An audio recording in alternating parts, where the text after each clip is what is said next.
오늘 저는 참신앙의 단계, 그런 제목으로 하나님의 말씀을 전하겠습니다. 신앙에는 참 단계가 있죠. 오늘 이 본문 속에서 우리는 귀중한 하나님의 교훈을 받을 수 있습니다.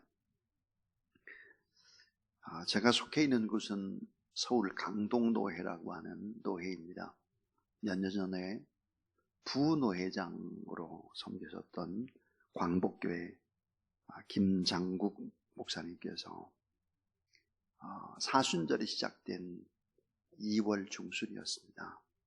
새벽 기도를 하시기 위해서 이제 미리 강대상 뒤쪽에 나가서 기도를 하고 계셨죠. 근데 5시 반이 됐는데도 목사님이 강대상 뒤에서 일어나질 않으시는 거예요. 그래서 이제 장로님이 나오셔서 뒤에서 기도하는 목사님한테 목사님하고 이렇게 어깨에 손을 얹었습니다. 목사님, 새벽 기도 시간이 다 됐습니다. 그랬더니 푹 쓰러지시는 거예요. 그리고는 이미 돌아가시고 기도 도중에 이제 돌아가신 것이죠. 참 안타깝기도 하고 또 사순절 고난 주간에 기도하시다가 하나님의 나라에 가신 목사님이 참 부럽기도 하고, 그래서 장례식장에 가서 제가 노예 임원이었기 때문에 일들을 진행하면서 참 많은 또 안타까움과 또 감사와 또 하나님의 오묘한 섭리가 무엇인지를 생각하는 그런 시간들이었습니다. 기도하시다가 하나님의 나라로 가신다고 하는 것은 참 깨끗한 죽음이죠. 아름다운 죽음입니다. 일평생 주님 앞에서 임을 맡다가 평생 주님만 사랑하다가 그리고 어렵게 그래서 상가에서 계시다가 교회를 새로 지었습니다. 광복교회를 새로 짓고 그리고 이제 물론 빚더미 속에 허덕이고, 그러면서도 이분이 하셨던 일이 뭐냐면 전도입니다. 그러시다가 이제 하나님 나라로 가셨습니다. 종종 이런 기도 제목을 할 수밖에 없습니다. 썩고 녹슬어 없어지느니 주의 일을 하다가 달아서 죽을 수 있도록 도와주세요. 내 안에 있는 진액을 깨끗이 뽑아내고 주님 곁으로 돌아갈 수 있게 해주세요. 이 멋있고 깨끗한 죽음을 맞게 해주세요. 제가 주님을 가장 사랑하고 있는 그때, 그 사랑이 제고 피크의 고지에 올라갔을 때 주님 곁으로 돌아가게 해주세요. 이런 기도를 하게 됩니다. 자, 오늘 이 본문에 보면 하나님이 쓰시는 귀한 사람이 소개되고 있습니다. 하나님을 사랑하고 유대의 3대의 왕인 아사왕, 멋진 왕이 소개됩니다. 이 아사왕이 과연 어떤 왕이고 얼마나 참 귀한 왕이었을까? 마태복음 1장 8절에 보면 주님의 족보에 당당히 등장하는 귀한 주님의 사람, 주님을 사랑하고 믿음을 지켰던 사람이죠. 아사는 여호사밧을 낳고 그랬습니다. 아사는 여호사밧을 낳았다. 참 놀라운 얘기죠.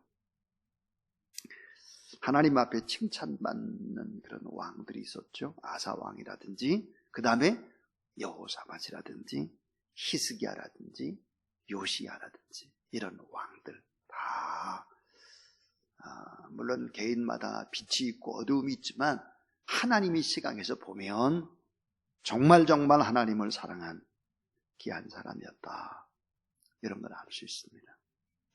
아사왕, 그는 어떤 믿음의 단계를 거쳐서 위대한 일들을 할 수 있었을까? 아사왕의 신앙의 단계, 오늘 우리의 신앙의 단계를 한번 생각해 보도록 하겠습니다.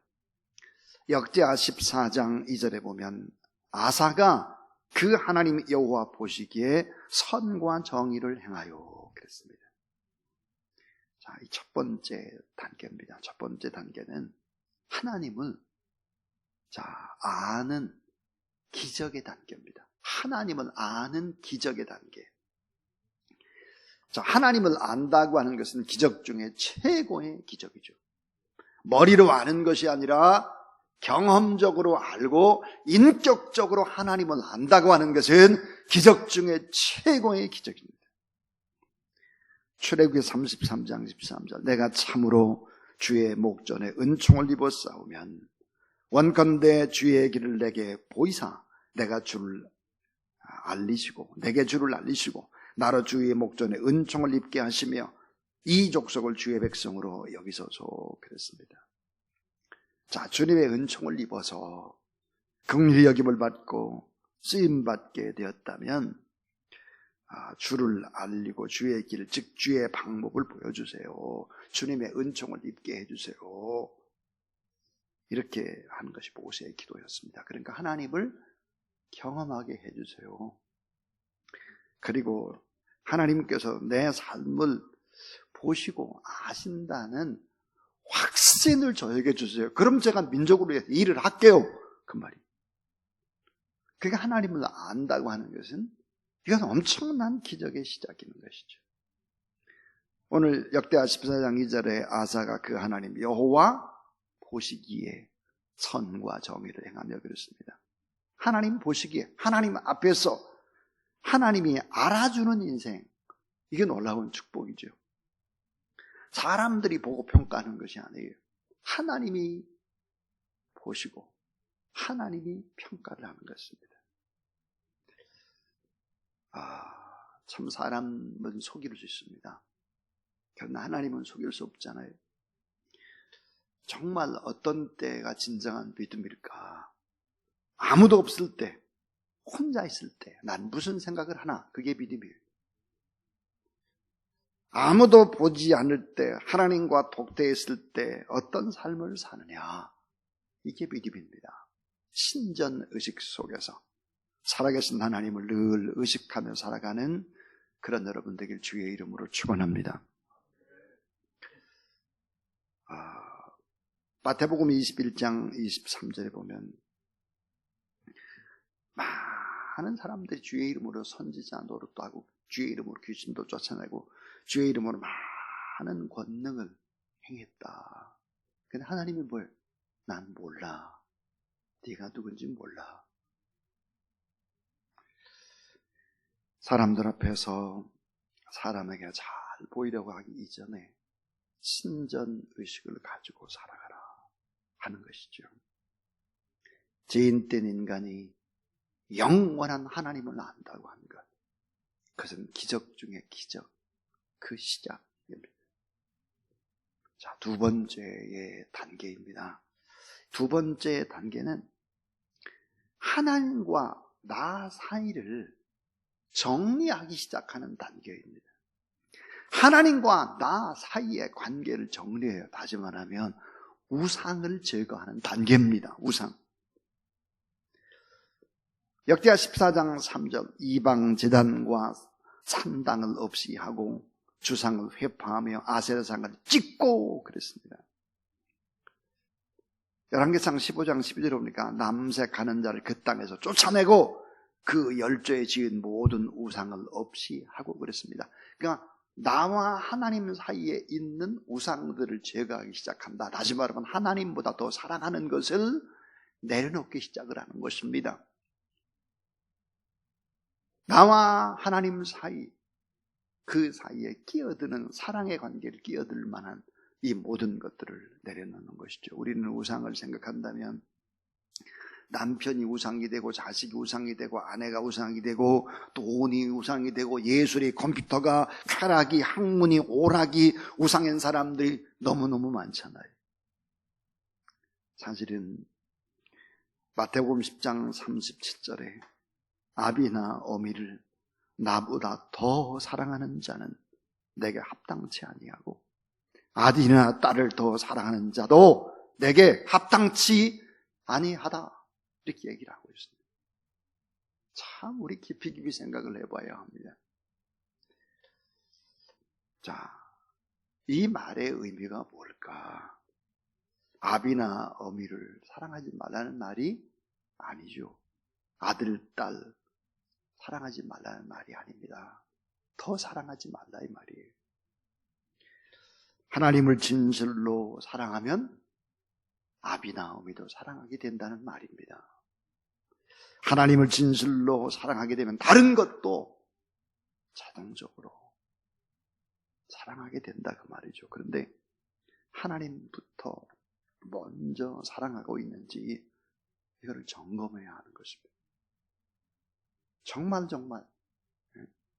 하나님 앞에 예배드리고 하나님 앞에 기도하는 이 일이 얼마나 가족의 일들, 자녀들의 일보다 우선하고 있는지를 우리는 돌아봐야 하는 것입니다. 장기려 박사는 한국의 슈바이처라고 불리죠. 돌아가셨습니다. 그러나 지금도 장기려 박사에 대한 뮤지컬을 공연도 하고 그러지 않습니까? 이북에 계실 때 그는 아내는 평상에 앉아서 나무를 다듬고 자신은 의학서적을 읽고 있는데 아내의 모습을 보면서 그런 생각이 들었답니다.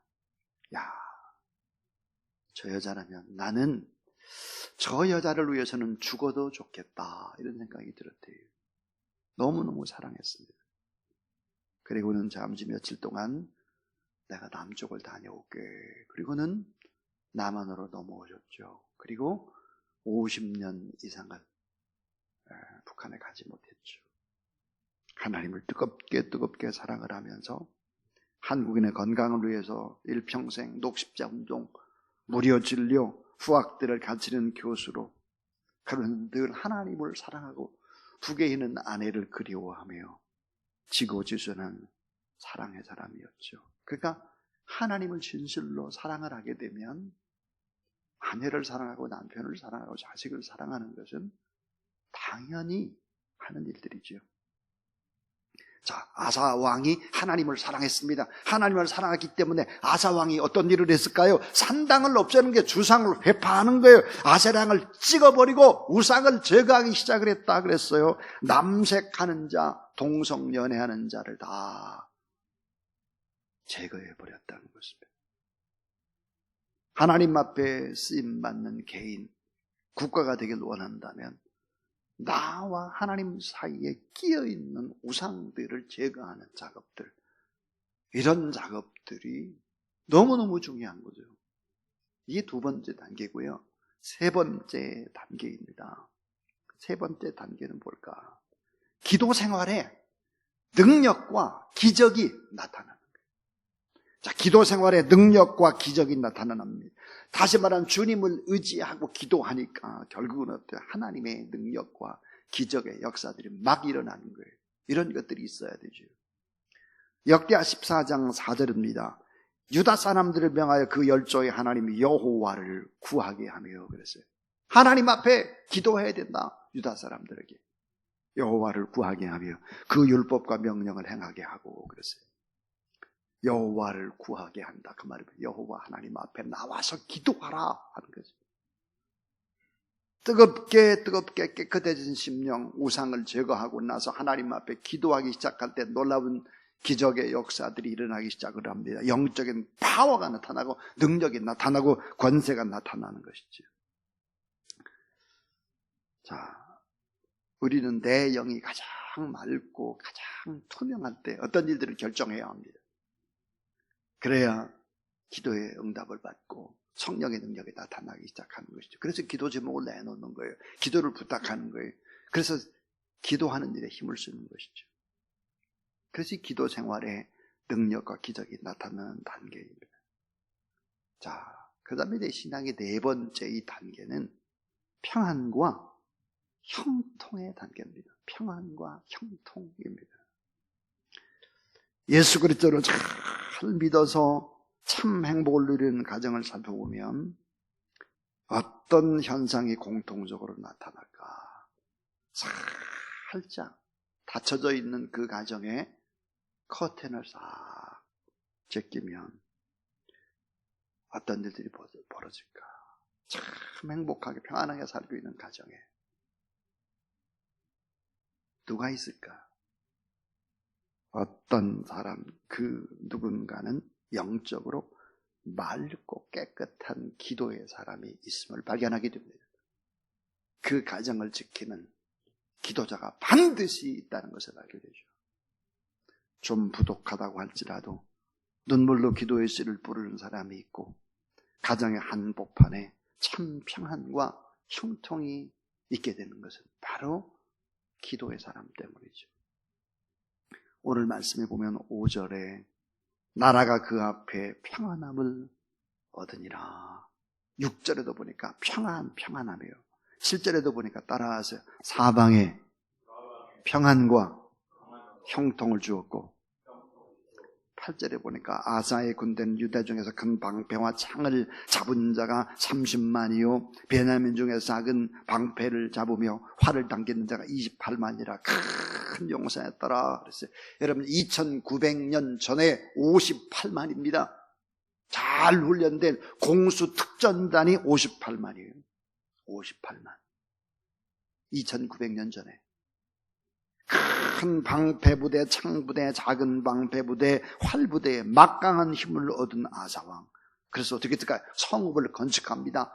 그래서 성도 쌓고 망대도 만들고 무궁무진한 현대적 전략 전술을 갖춘 강병, 이 강병을 만들기 시작하죠.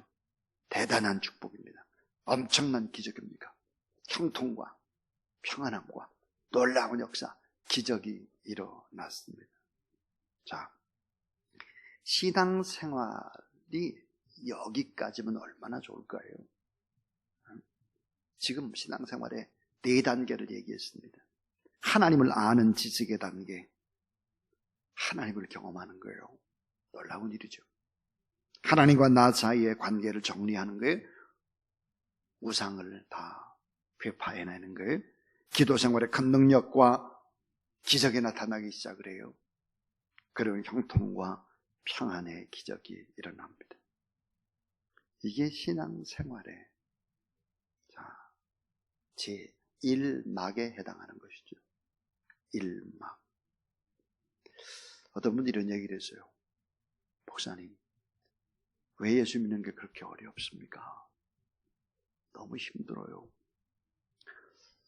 아니, 생각해보세요. 사도 바울은 참수형을 당하고 베드로는 십자가에 거꾸로 매달려 죽고 주기철 목사님 순교하고 손영원 목사님 공산당 손에 총살당했잖아요. 어떻게 겁나서 예수를 믿습니까? 목사님, 신앙생활이 참 어려운데 목사님 좀 설명 좀 해주세요. 명쾌하게. 여러분, 이런 질문을 받을 때 어떻게 대답을 하시겠습니까? 어떻게? 꼭 우리는 기억을 해야 합니다. 신앙생활에도 뭐가 있느냐? 급수가 있습니다. 급수. 유치원 수준, 초등학교 수준, 중고, 대학 수준, 대학원 수준, 박사학위 수준, 그거 가지고 그걸 뛰어넘는 포스트 닥터! 이런 수준이 있죠. 닥터보다 더 위에 포스트 닥터. 3살짜리, 4살짜리 제일 좋아하는 것은 껌입니다. 껌. 초등학교 5학년, 6학년쯤 되면 어때요? 껌 같은 거 좋아하지 않죠. 아마 5만 원짜리 뭐 이런 거 좋아할지 모르겠어요. 대학생들 이런 사람들은 5만 원짜리, 10만 원짜리보다 아마 주식을 더 좋아할 수도 있겠습니다. 자, 여러분, 신앙에도 수준이 있잖아요. 사도 바울은 높은 수준의 신앙입니다. 박사과정을 끝내고 더 높은 과정인 포스트 닥터 과정이 있는 사람이죠. 하나님의 은혜와 부르심에 감사하고 감격하는 것입니다. 고난을 받는다고 할지라도 주님 때문에 받는 고난이기 때문에 너무 기쁘다는 것입니다. 자기는 빨리 지금이라도 주님 나라에 가고 싶다는 거예요. 근데 주에 맡긴 일들 때문에 고단한 일생은 내가 지금도 또 살 뿐이지 빨리 하나님 나라에 가고 싶습니다. 충만함과 기쁨에 사로잡혀서 사방에 우겨쌈을 당하고 매맞고 고통을 당해도 허허 웃는 것이죠. 그리고 하나님의 은혜에 감사하는 거예요. 주님 때문에 이런 일을 당하니 얼마나 감사한가 하는 것이죠. 웃으며 감사하는 깊은 단계입니다. 자, 앞을 볼 줄 알고 시대를 볼 줄 알고 먼 곳을 볼 줄 알면 눈앞에 있는 것 때문에 너무 연연해하지 않는 거죠. 미래의 결과를 알고 있다면 지금 현재의 이 일에 너무 얽매이지를 않는 것입니다. 오늘 본문에 나오는 아사왕 모든 것이 형통합니다. 잘 됐어요. 평안해. 성읍도 건축하고 망대도 높이 세우고 58만 군대가 있습니다. 여러분, 이때 아사왕은 어땠을 것 같습니까? 이때 놀랍게도 하나님 앞에 아사는 감사하고 하나님이 이 일을 다 했습니다. 하나님을 찬양하고 하나님의 영광을 받으세요. 이렇게 했을까요? 이렇게 하질 않았어요. 이렇게 하질 않았고 전후를 살펴보면 아사왕은 아담의 후손이기 때문에 교만이 싹이 트고 자기 힘으로 다 뭔가 한 것처럼 뭔가 더 자기의 왕국을 쌓으려고 노력을 하는 것이죠. 우리는 꼭 기억해야 합니다. 히스기야 교만의 벽을 넘지 못했죠. 다윗도 어때요? 교만해서 결국은 인구조사를 하게 됩니다. 다 잘 될 때 문제인 거예요. 잘 될 때. 잘 되고 형통할 때 몸부림쳐야 타락하지 않습니다. 잘 되고 형통할 때 눈물 콧물로 기도하고 주님을 섬겨야 은혜를 유지할 수가 있는 것이지요. 우리는 꼭 기억해야 합니다. 교만에 싹트기 시작하자 하나님께서는 특수 작전을 전개하는 거죠. 그 작전이 뭘까요? 역대하 14장 9절을 보세요. 구스 사람 세라가 저희를 치려하여 따라하세요. 군사 100만과 병거 300성을 거느리고 마레사의 이름에 자 100만 대군을 거느리고 철병거 300승이에요. 자, 활부대, 창부대, 칼과는 게임이 되지 않는 철병거로 밀어붙이는 거예요. 58만이 아니라 100만입니다. 자, 아사왕의 군대 58만은 추풍낙엽처럼 태요패하고 마는 거죠. 10절에 오면 아사왕은 꼴짝에 진을 쳤습니다. 자기가 지어놓은 성이나 망대나 58만 군대를 전혀 사용할 수 없도록 하나님께서 골짜기로 집어넣어 버렸어요. 이게 하나님의 방법입니다. 자기가 뭐 능력이 있다고 생각할 때 그 모든 것들을 무용지물로 다 만들어버리는 것이 하나님의 방법. 하나님께서 자주 쓰는 전법이 뭘까 하는 거예요. 내 실력, 내 경험, 내 학력, 내 재산, 내 능력을 철저히 깨부수는 방법을 쓰시죠. 하나님께서. 그래서 5번째 신앙의 단계가 있습니다. 그 5번째 신앙의 단계는 뭘까? 육체의 한계를 뛰어넘어야 하는 고난도의 단계입니다. 육체의 한계를 뛰어넘는 고난도의 단계가 우리에겐 있어야 합니다. 하나님, 도저히 전 못하겠어요. 저는 어떻게 할 수가 없어요. 나 같은 죄인이 어떻게 하나님 앞에 쓰임을 받아요? 못해요. 하나님과 나만이 아는 세계를 경험하도록 그 어느 누구도 그 고통도 그 한계 앞에 힘이 될 수 없고 하나님만 의지할 수 있는 단계로 우리를 이끌어가는 것입니다. 100만 대군이 진격을 하는 거예요. 300의 철병거가 밀어붙이고 있는 것입니다. 내 힘으로 불가능해요. 안 되죠. 이 같은 때 하나님께 어떻게 할까? 11절에 보니까 간절한 기도, 힘 있는 기도, 위대한 기도, 아름다운 기도가 터져 나오는 것입니다. 인간이 얼마나 어리석습니까? 미리 알아서 살아면 얼마나 좋습니까? 100만 대군 앞에 드린 기도. 역대하 14장 11절입니다. 100만 대군 앞에 떨면서 사면 초가의 상황 속에서 하나님 앞에 드렸던 너무나 아름다운 기도. 그 하나님 여호와께 부르짖어 가노되 여호와여 강한 자와 약한 자 사이에는 주밖에 도와주리가 아무도 없사오니 우리 하나님 여호와여 우리를 도우소서. 우리가 주를 의지하오며 주의 이름을 의탁하옵고 이 많은 무리를 치러왔나이다. 여호와여 주는 우리 하나님이시오니 원컨대 사람으로 주를 이기지 못하게 하옵소서 하였더라. 강한 자와 약한 자 사이에서 주밖에는 도와줄 사람이 없습니다. 절박한 기도, 피를 토하듯 한 기도, 납작 엎드려서 하나님 앞에 드리는 기도. 내 실력이 깨지고 내 재능과 내 능력이 깨지고 내 자아가 깨지고 내 한계가 깨지고 온전히 주님을 붙잡는 기도. 자, 다윗을 성공시킨 왕은 누굴까? 사울 왕이죠. 곁에서 계속 힘들게 했으니까요. 한나를 성공시킨 여인은 분인나입니다. 계속 하나님을 의지할 수밖에 없었기 때문이죠. 따라하세요. 여호와여 나를 한 번만 생각하여 주옵소서. 한나의 기도입니다. 한나. 주여 내가 무엇을 바라리요? 나의 소망은 주께 있나이다. 다윗의 기도입니다. 자, 마지막 결론은 이것입니다. 이제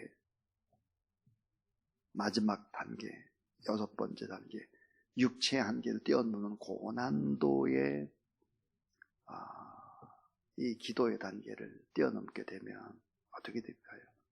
진정한 축복과 함께 하나님께 영광을 돌리죠. 하나님께 영광을 돌려요. 이 일은 다 하나님이 하셨어요.